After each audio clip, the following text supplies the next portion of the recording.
ما يلفظ من قول إلا لديه رقيب عتيد سبحان ربك رب العزة عما يصفون وسلام على المرسلين والحمد لله رب العالمين آمین یا رب العالمین۔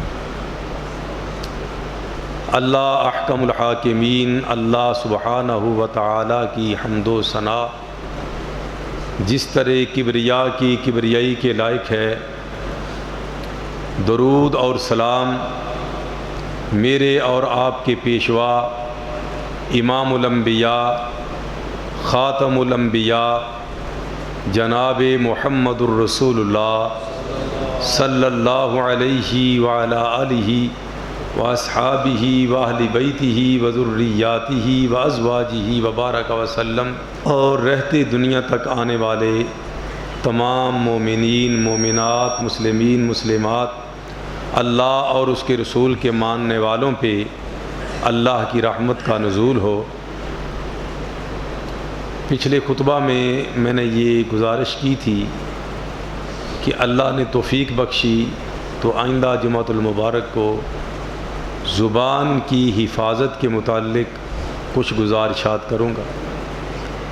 اللہ تعالیٰ سے دعا ہے کہ وہ مجھے صحیح اور حق بیان کرنے کی توفیق عطا فرمائے، پھر ہم سب کو سن سنا کے اس پہ عمل پیرا ہونے کی بھی توفیق عنایت فرمائے۔ اللہ احکم الحاکمین نے حضرت انسان کو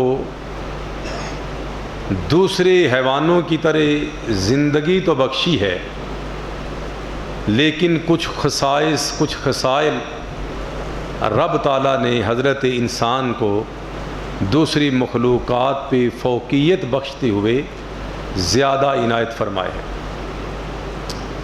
ایسی خصوصیات اور ایسی خصلتیں جو کہ دیگر جانداروں میں نہیں پائی جاتی، وہ حضرت انسان کو رب العالمین نے عطا فرمائی ہے۔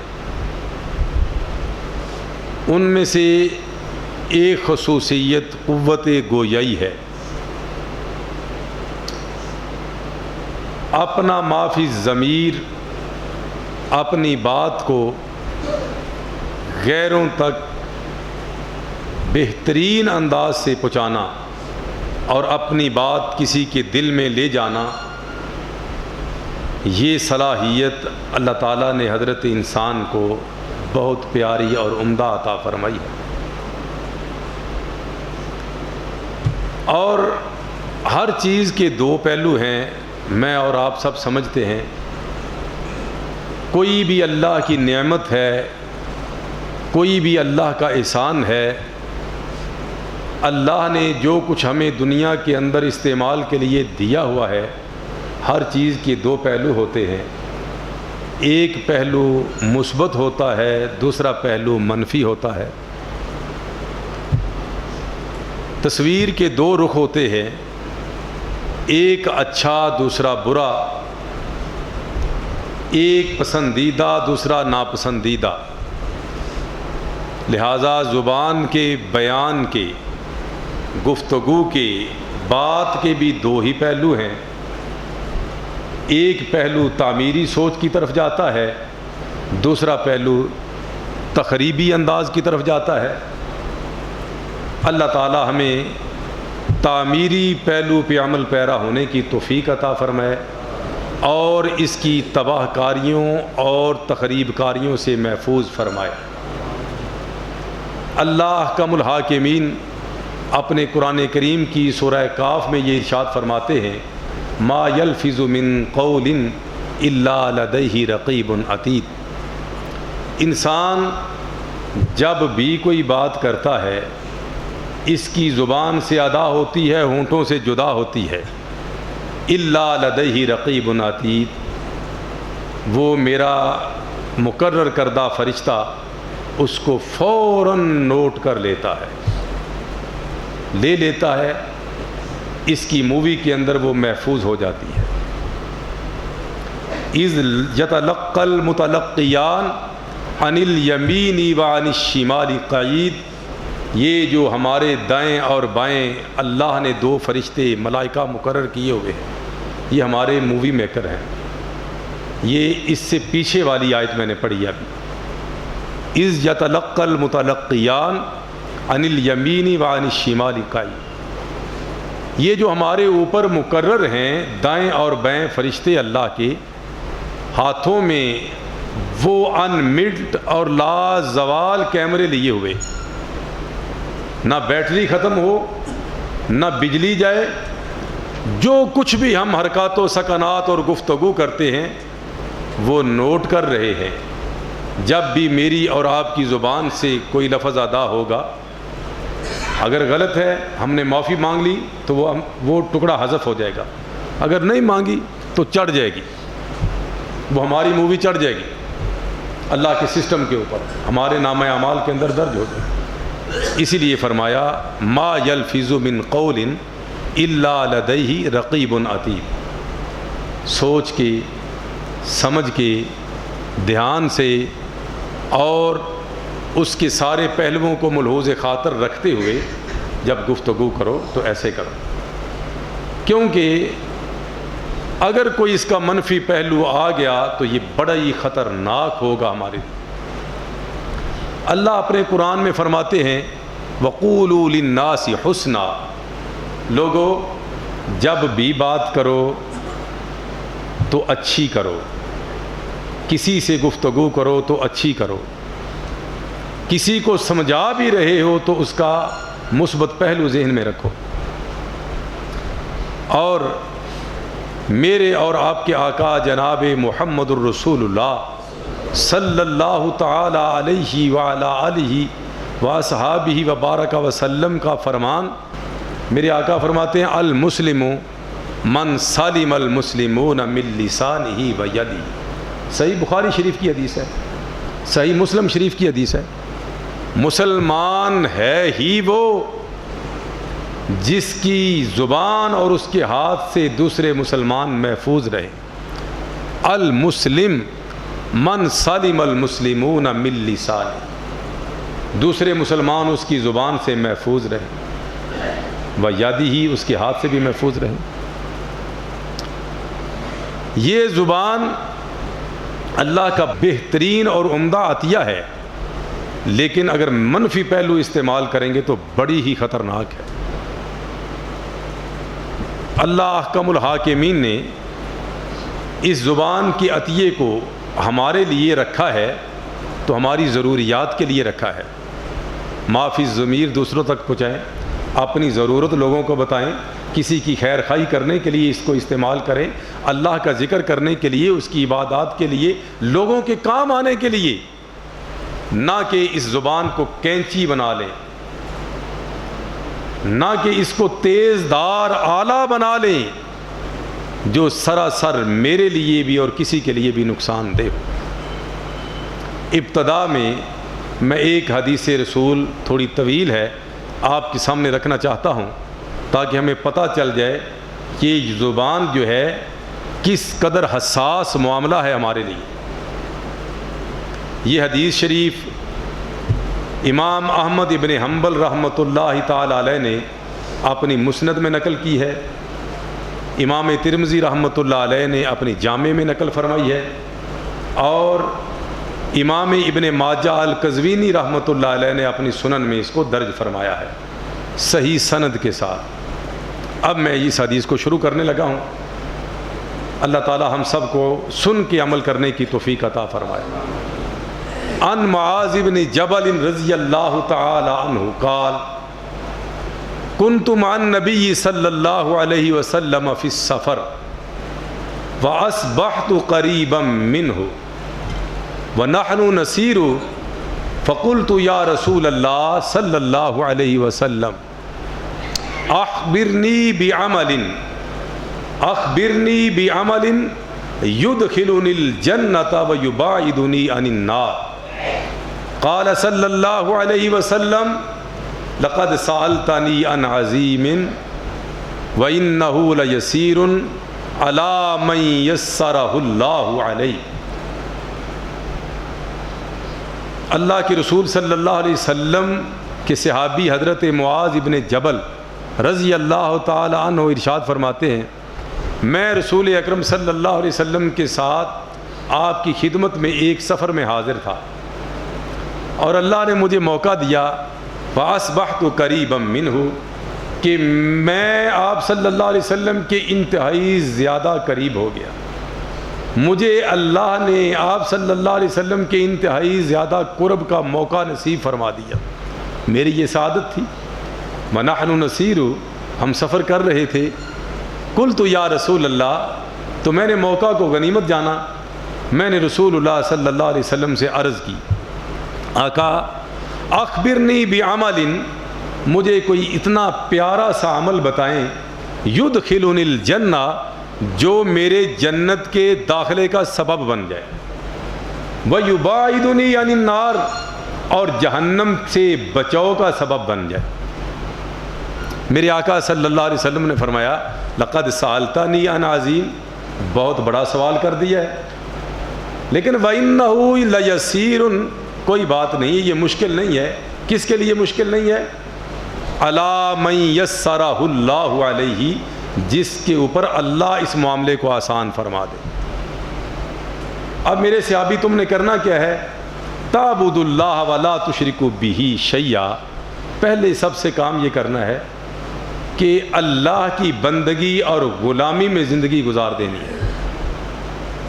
وَلَا تُشْرِكُ بِهِ شَيْئًا اور تم نے اللہ کے حضور کسی قسم کا شرک نہیں کرنا نہ اس کی ذات کے اندر نہ اس کی صفات کے اندر. شرک سے بچنا ہے.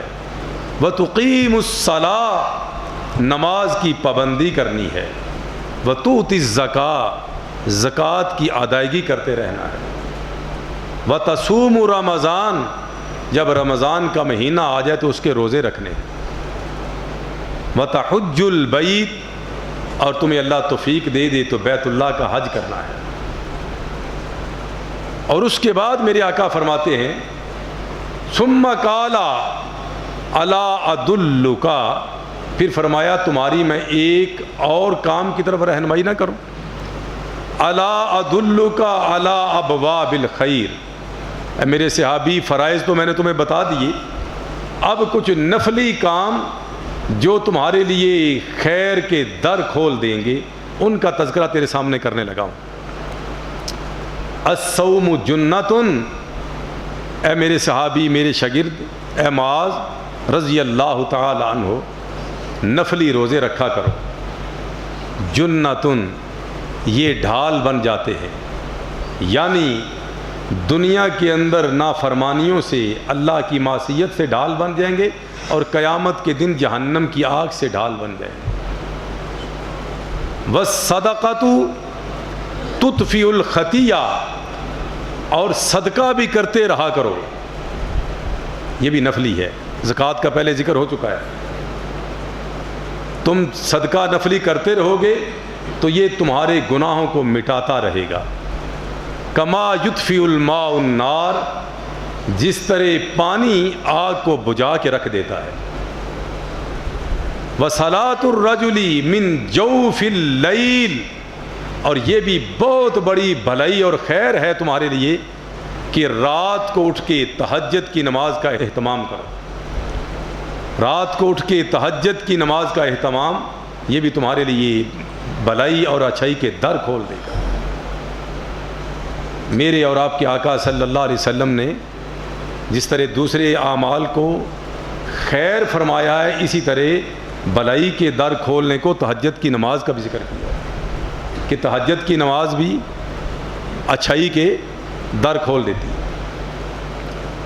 یہاں اس مجمع میں وہ دوست موجود نہیں ہیں ابھی آ جائیں گے انشاءاللہ شاید. وہ مجھے کہنے لگے کہ جب سے میں نے تہجد کی نماز شروع کی ہے ایک دفعہ سنا تھا میں نے تہجد کی نماز جب سے شروع کی ہے اللہ تعالیٰ بھلائیوں اور خیر کے دروازے ہی کھولتا چلا جا رہا ہے. تو میں نے کہا کیوں نہ کھولے, اللہ کے رسول صلی اللہ علیہ وسلم نے تو اس کی ضمانت دی ہوئی ہے یار, اللہ ہمیں بھی کرنے کی توفیق عطا فرمائے.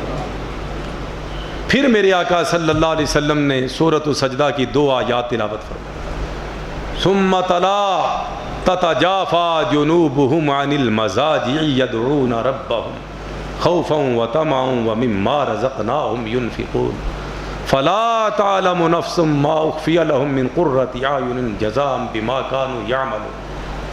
کہ وہ لوگ کتنے بابرکت لوگ ہیں جو آدھی رات کے وقت بستر کو چھوڑ دیتے ہیں، اپنے پہلوؤں کو بستر سے جدا کر لیتے ہیں. یدعون ربهم خوفا وطمعا، خوف و امید کی ملی جلی کیفیات لے کر اپنے رب کے حضور کبھی قیام میں ہیں، کبھی رکوع میں ہیں، کبھی سجدہ میں ہیں، اور یوں دستے دعا پھیلا کے رب العالمین سے مانگتے ہیں. وَمِمَّا رَزَقْنَاهُمْ يُنْفِقُونَ، اور دن کو اپنے مالوں سے رب کے راستے میں خرچ کرتے رہتے ہیں، لٹاتے رہتے ہیں. فَلَا تَعْلَمُ نَفْسٌ مَّا أُخْفِيَ لَهُم مِّن قُرَّةِ أَعْيُنٍ جَزَاءً بِمَا كَانُوا يَعْمَلُونَ. کوئی نہیں جانتا کہ رب تعالیٰ نے اپنے ان بندوں کے لیے ان کی آنکھوں کی ٹھنڈک کا سامان جنت کے اندر کیسا کیسا رکھا ہوا ہے. یہ اللہ نے اخفاء میں رکھا ہوا ہے. جزاء بما كانوا يعملون، یہ اس عمل کی جزا ہے یہ دنیا میں جو کر رہے ہیں. پھر میرے آقا نے فرمایا ثم قال الا ادلک برأس الامر كله وعموده وذروة سنامه. قلت بلا یا رسول اللہ. پھر میرے آقا نے فرمایا معاذ، تمہیں میں دین کی بنیاد نہ بتاؤں، اس کے ستون نہ بتاؤں، اور اس کی انتہائی بلندی اور پیک نہ بتا دوں؟ آقا ضرور بتائیے. تو میرے آقا فرماتے ہیں رأس الامر الاسلام، بندے کا لا الہ الا اللہ محمد الرسول اللہ پڑھ کے اسلام کے اندر داخل ہو جانا، یہ اس دین کی بنیاد ہے. وعمودہ الصلاۃ، اور اس دین کے ستون جو ہیں وہ نماز ہیں. اسی لیے کسی نے کہا الصلاۃ عماد الدین. اور پھر فرمایا وذروۃ سنامہ الجہاد، بندہ لا الہ الا اللہ محمد رسول اللہ پڑھ کے اقرار کر کے اس کے مطابق عمل کرنے والا ہے اور نماز بھی پڑھتا ہے، لیکن اسلام کی سربلندی کے لیے، اس کی نشر و اشاعت کے لیے، اس کی دعوت کے لیے، دعوت دین کے لیے بھی کوشش اور کاوش کرتا ہے. تو ایسا بندہ بھی، کیونکہ جہاد کے نام سے عام طور پہ قتال صرف مراد لیا جاتا ہے، اس لیے میں نے وضاحت کی ہے. قتال اس کے اندر شامل ہے لیکن جب ضرورت ہو آخر پہ. لیکن جہاد کیا ہے؟ جہد کرنا، دین کی سربلندی کے لیے کاوش کرنا، دین کی نشر و اشاعت کے لیے کوشش کرنا، دین کو پھیلانے کے لیے، دعوت کے لیے دوڑ دھوپ کرنا، یہ سارے معنی جہاد کے ہیں. اللہ یہ کرنے کی توفیق عطا فرمائے. تو پھر میرے آقا صلی اللہ علیہ وسلم فرماتے ہیں الا ادلک بملاک ذالک کلہ، اے میرے معاذ، ان ساری باتوں کے بعد تمہیں میں ایک سب سے عمدہ بات بتانے لگا ہوں. خلاصہ کلام میں تمہیں بتانے لگا ہوں. آقا بتائیے. قلت بلا یا رسول اللہ، آقا ضرور بتائیے. تو میرے آقا صلی اللہ علیہ وسلم نے فاخذ بلسانہ، میرے آقا صلی اللہ علیہ وسلم نے اپنی زبان مبارک باہر نکالی اور اپنے دست ختم نبوت سے اس کو پکڑ لیا اور کہا معاذ کف علیک ھذا، اس زبان کو کنٹرول میں کر لو، اس زبان کو اپنے قابو میں رکھنا. معاذ کہتے ہیں یا رسول اللہ صلی اللہ علیہ وسلم وَإِنَّا لَمُؤَاخَذُونَ بِمَا نَتَكَلَّمُ بِهِ، آقا کیا ایسا بھی ہوگا کہ جو ہم گفتگو کرتے ہیں، جو باتیں کرتے ہیں، کیا اس کے عوض بھی اللہ تعالی ہمارا مواخذہ کرے گا؟ ہماری پکڑ ان باتوں کے متعلق بھی ہوگی؟ فرمایا ثقلت کا امک یا معاذ، معاذ تیری ماں تجھے گم پائے. وَهَلْ يَكُبُّ النَّاسَ عَلَى وُجُوهِهِمْ أَوْ عَلَى مَنَاخِرِهِمْ إِلَّا حَصَائِدُ أَلْسِنَتِهِمْ. معاذ تیری ماں تجھے گم پائے، تم یہ سوچو سمجھو کہ سب سے زیادہ اگر کوئی جہنم کے اندر کوئی چیز لے کر جانے والی ہے تو وہ لوگوں کے زبانوں کی کاٹ ہے. یعنی آخر میں آپ صلی اللہ علیہ وسلم جو لب لباب اور خلاصہ بتایا اس میں فرمایا کہ یہ جو زبان ہے ہماری اس کو معمولی نہ سمجھیے, یہی جنت عطا کرنے والی ہے, یہی جہنم کے اندر پھینکنے والی ہے. دنیا کے اندر بھی آپ دیکھ لیں یار, یہی زبان بندہ جب رف استعمال کرتا ہے تو جوتے پڑتے ہیں کہ نہیں پڑتے, جیل ہوتی ہے کہ نہیں ہوتی. اور یہی زبان جب بندہ صحیح طریقے سے استعمال کرے, سلیقے سے استعمال کرے, تو اللہ تعالیٰ عزتیں دیتا ہے کہ نہیں دیتا. باتیں دو ہی ہیں نا, پہلو بھی دو ہی ہیں. عام طور پہ ہم کہتے ہیں کہ میں نے تو سچی بات کرنی ہے. سچ کڑوا نہیں ہوتا, سچ کو کڑوا کیا جاتا ہے, کہ میں کئی مرتبہ عرض کر چکا ہوں. مثال کے طور پہ کوئی بندہ, اس کا باپ بازار کے اندر کوئی فروٹ کی ریڑھی لگاتا ہے, ہمیں ملتا ہے اس کا بیٹا اس بندے کا, تو ہم اسے کیا کہتے ہیں, اوے تو ریڑھی والے دا منڈا ہے. تو کیا اس کو اچھا لگے گا؟ یہ ایمانداری سے بتائیں, سچ نہیں ہے؟ یہ سچ ہے یا نہیں؟ لیکن اس کی عزت نفس پہ آپ حملہ کر رہے ہیں. ہے تو سچ, لیکن اس سچ کے اندر آپ کی زبان کی کاٹ ہے. اور یہی الفاظ آپ کہیں, آپ کے والد محترم بازار میں فروٹ کا کام کرتے ہیں, ایمانداری کی بات بتائیں کہ فرق اس میں کوئی ہے؟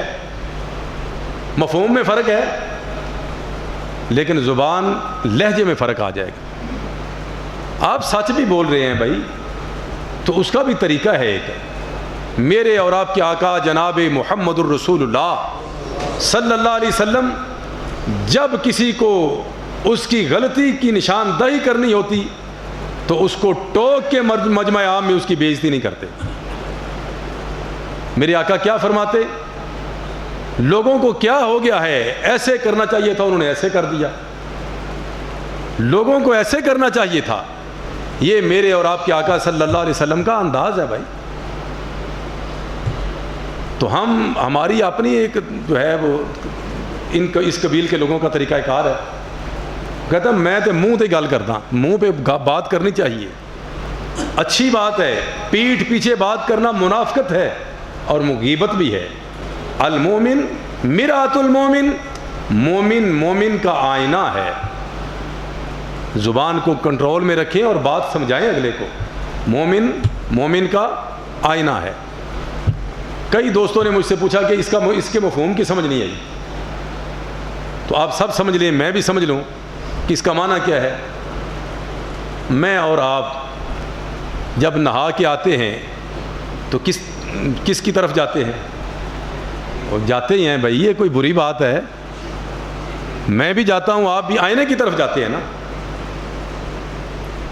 بھائی. ہم اس وقت اپنے آپ کو دیکھتے ہیں کہ کہاں کوئی مسئلہ ہے تو اپنے آپ کو ٹھیک کریں.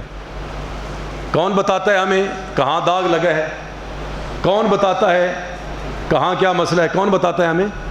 آئینہ بتاتا ہے نا. اچھا, آئینہ کیا کرتا ہے؟ چپکے سے ہمیں اشارہ کر دیتا ہے کہ کوئی اور طریقہ آئینے کا. 20 بندوں کے مجمع میں ہماری لا کے ہاتھ پڑا دیتا ہے, ایسا کرتا ہے؟ ایمانداری سے بتائیں. یا شور ڈالتا ہے, یا ہماری پیٹھ کے پیچھے کچھ کہتا ہے؟ کیا کرتا ہے بھائی؟ آرام سے اشارہ کرتا ہے, یہ یہاں داغ ہے, یہ مسئلہ ٹھیک کر لو. ہم کر لیتے ہیں. تو جب المومن مرآت المومن, مومن مومن کا آئینہ ہے, تو آئینے کا کام کیوں نہیں کرتا؟ جو آئینہ کام نہیں دیتا اس کو پھینک دیا جاتا ہے, توڑ دیا جاتا ہے. جو آئینہ خراب ہو جاتا ہے, جس کام کے لیے لگایا ہے اس کے اندر وہ صلاحیت ہی نہیں رہی, خراب ہو گیا ہے, تو کیا کرتے ہیں اس کو ہم؟ یہ دیکھنا چاہیے, سمجھنا چاہیے. بات سچ ہے لیکن انداز بھی آپ کا مثبت ہونا چاہیے یار. اللہ مجھے اور آپ کو سمجھنے کی توفیق عطا فرمائے. ہم تو کسی کی غیبت بھی کریں اس زبان سے تو کیا کرتے ہیں, اس کے اندر تو عیب ہے, میں کچھ ویسے ہی کہہ رہا ہوں, وہ تو ایسا کرتا ہے. میرے اور آپ کے آقا جناب محمد الرسول اللہ صلی اللہ علیہ وسلم پہ اترنے والا قرآن کریم کیا ارشاد فرما رہا ہے؟ وَلَا يَغْتَبْ بَعْضُكُمْ بَعْضًا أَيُحِبُّ أَحَدُكُمْ أَن يَأْكُلَ لَحْمَ أَخِيهِ مَيْتًا فَكَرِهْتُمُوهُ۔ ایک دوسرے کی غیبت نہ کرو۔ کیوں؟ تم اگر غیبت کرو گے تو یوں سمجھو اپنے مردہ بھائی کا گوشت نوچ نوچ کے کھا رہے ہو۔ حدیث پاک میں اس کی وضاحت ہے۔ میرے آقا فرماتے ہیں، آپ کے مرشد جناب محمد الرسول اللہ صلی اللہ علیہ وسلم کا فرمان یہ عالی شان ہے کہ روز قیامت اس بندے کے سامنے جس کی اس نے غیبت کی ہوگی اس کو لا کے رکھا جائے گا اور کہا جائے گا اس کے مردہ گوشت کو کھاؤ، کھاؤ اس کا مردہ گوشت، کیونکہ زندگی کے اندر تم اس کا گوشت کھاتے تھے، اور پھر کھانا پڑے گا۔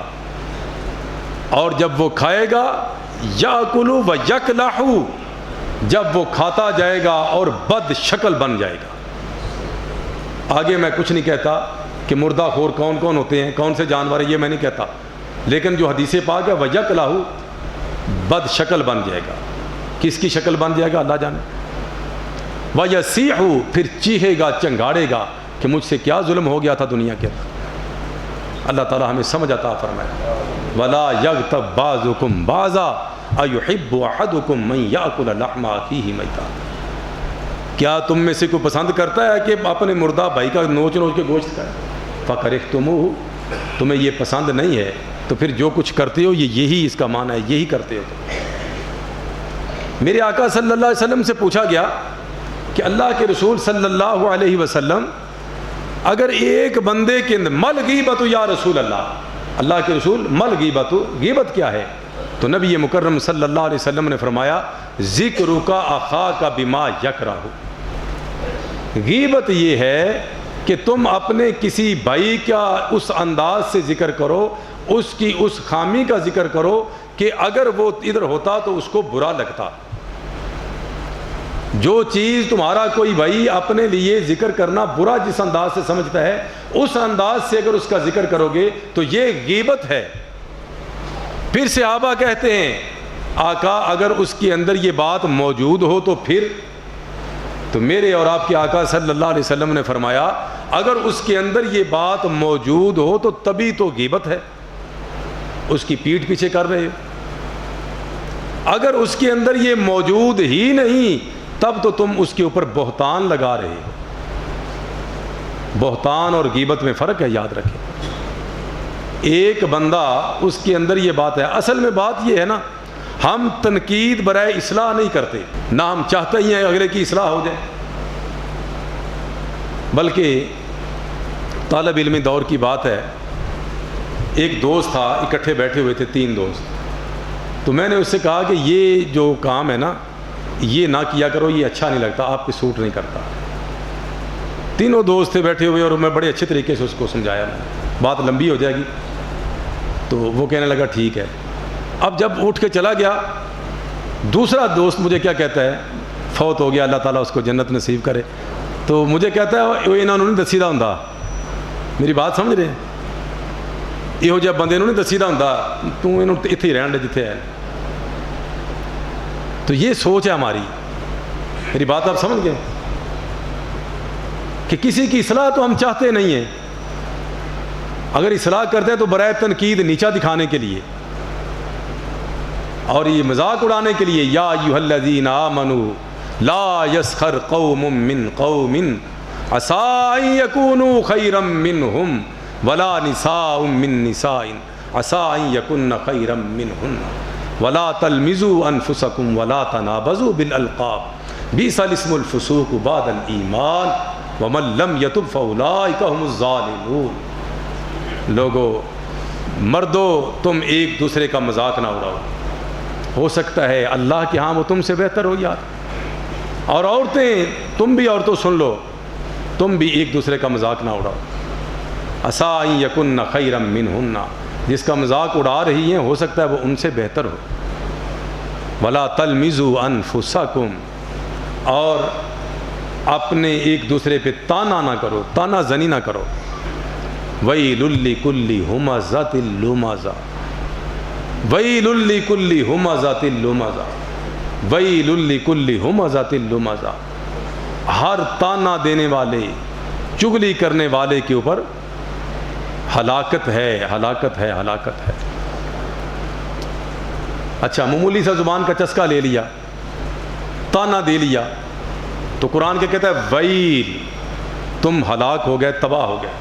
معمولی سے زبان کے چسکے کے عوض تم ہلاک ہو گئے۔ ہمزہ، چغلی کھائی، چغلی کھانی یہ کوئی معمولی، کئی لوگوں کی تو جا بھی یہ ہوتی ہے یار۔ اور اکثر کاروباری حضرات یا سرکاری دفاتر میں ایک دو بندے چغلی کے لیے مہد رکھے ہوتے ہیں۔ یہ مجھے وضاحت کی ضرورت نہیں، آپ سب سمجھتے ہیں، کیونکہ ادارے کے سربراہ نے تو ہر بندے کو تھاپڑنا ہے نا۔ تیرے سر پہ ادارہ چل رہا ہے، دوسرے کو کہنا تیرے سر پہ، تیسرے کو کہنا وہ سب نے چودھری بنے ہونا، اور پھر آخر کار دو چار بندے اندر سے نکال لے۔ ایک دو تو پکے ہوتے ہیں نا، جن کی ڈیوٹی، جن کی جا بھی یہ ہوتی ہے بھائی تم نے چغلی کرنی ہے، اور تنخواہ وہ چغلی کے لیتا ہے۔ یہ نہیں کہ مالک کا نقصان ہو رہا ہے تو آپ کہیں کہ میں چغلی کیوں کروں، نہیں۔ اگر آپ خیر خواہ ہیں، چغلی برائے چغلی نہیں، ایک مالک کا نقصان ہو رہا ہے، آپ کو اس نے رکھا ہے بھائی، آپ اس کے خیر خواہ ہونا چاہیے۔ آپ کو اس کا نقصان ہو رہا ہے تو آپ اس کو اچھے طریقے سے بتا دیں۔ اپنی کڑ نکالنے کے لیے یا اس کے نظروں میں بہتر بننے کے لیے محض چغل خور جو ہے یہ جاب ہے تمہاری، تو یہ بہت بڑا ظلم ہے۔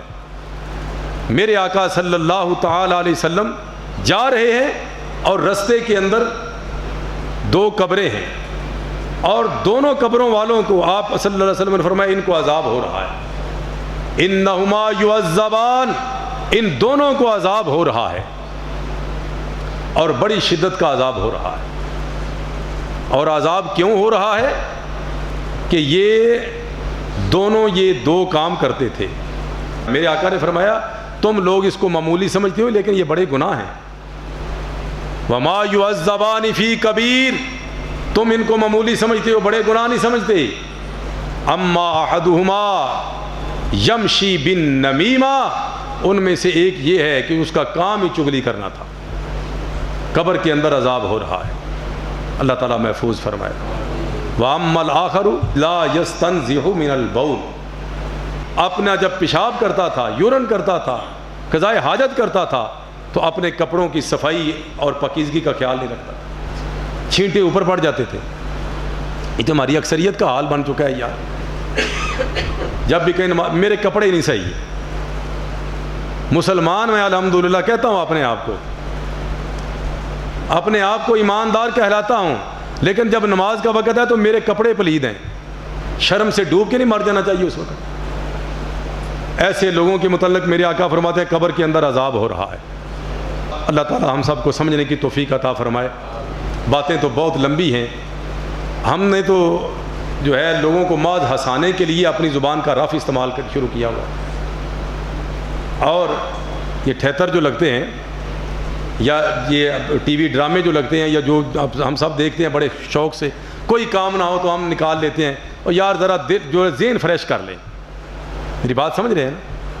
اور وہ سمجھتے ہیں کہ ہم عبادت کر رہے ہیں، بھئی لوگوں کو دکھی انسانیت کو ہنسا رہے ہیں، ہم عبادت کر رہے ہیں۔ میرے آقا صلی اللہ علیہ وسلم کا فرمان ہے وَيْلٌ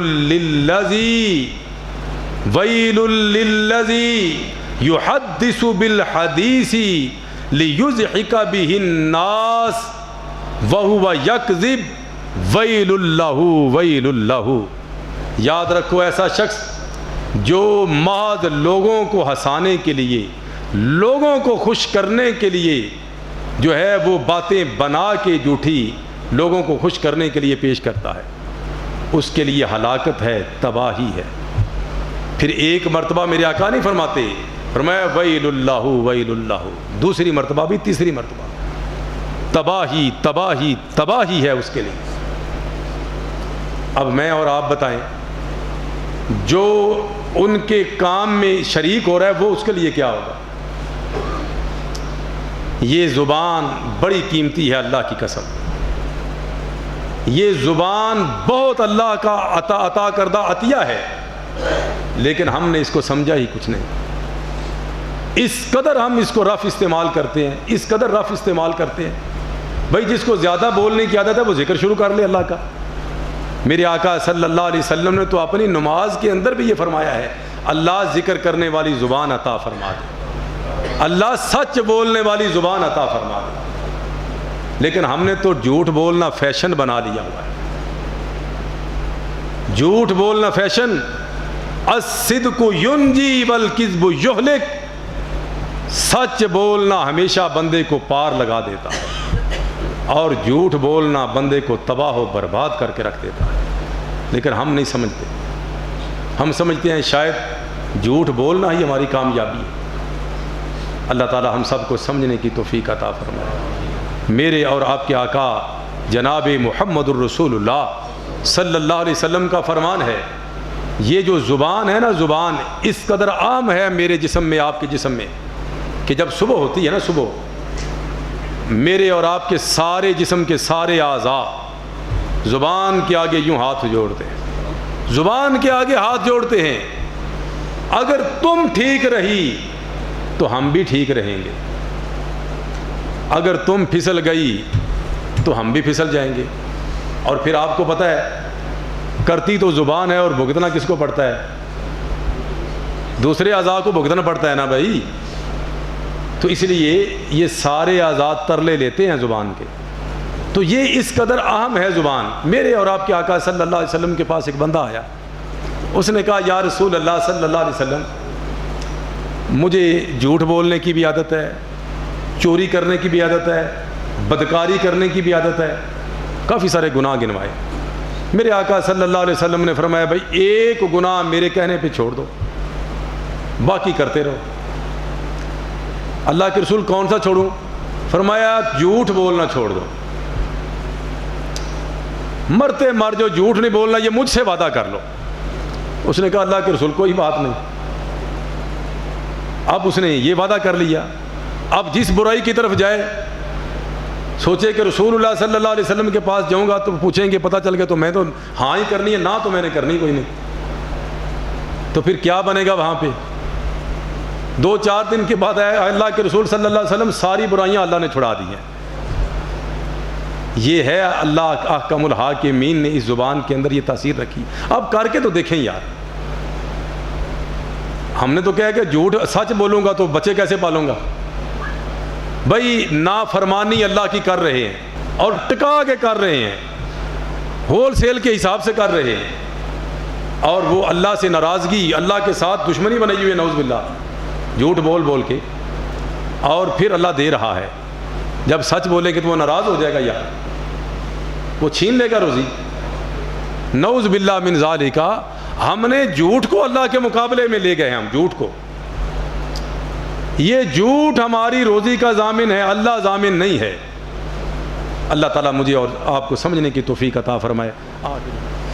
الحمدللہ الحمدللہ نحمدہ ونستعینہ ونستغفرہ ونعوذ باللہ من شرور انفسنا ومن سیئات اعمالنا، من یہدہ اللہ فلا مضل لہ ومن یضللہ فلا ہادی لہ، اشہد ان لا الہ الا اللہ وحدہ لا شریک لہ واشہد ان محمدا عبدہ ورسولہ۔ قال النبی صلی اللہ علیہ وسلم من کان یؤمن باللہ والیوم الآخر فلا یوزی جارہ، من کان یؤمن باللہ والیوم الآخر فلیکرم ضیفہ، من کان یؤمن باللہ والیوم الآخر فلیقل خیرا او لیصمت۔ رواہ البخاری والمسلم فی صحیحیہما باتفاق علیہ۔ میرے اور آپ کے آقا جناب محمد الرسول اللہ صلی اللہ علیہ وسلم کا فرمان کہ جو بندہ اللہ کو اپنا رب مانتا ہے اور قیامت کے دن حساب کتاب کا اس کو یقین ہے، اس کو چاہیے کہ اپنے ہمسائے کو تکلیف نہ دے۔ اور جو بندہ سمجھتا ہے کہ اللہ میرا رب ہے اور آخرت کے اوپر اس کو یقین ہے کہ حساب کتاب ہونا ہے، اس کو چاہیے کہ اپنے مہمان کی عزت کرے، اس کی مہمان نوازی کرے۔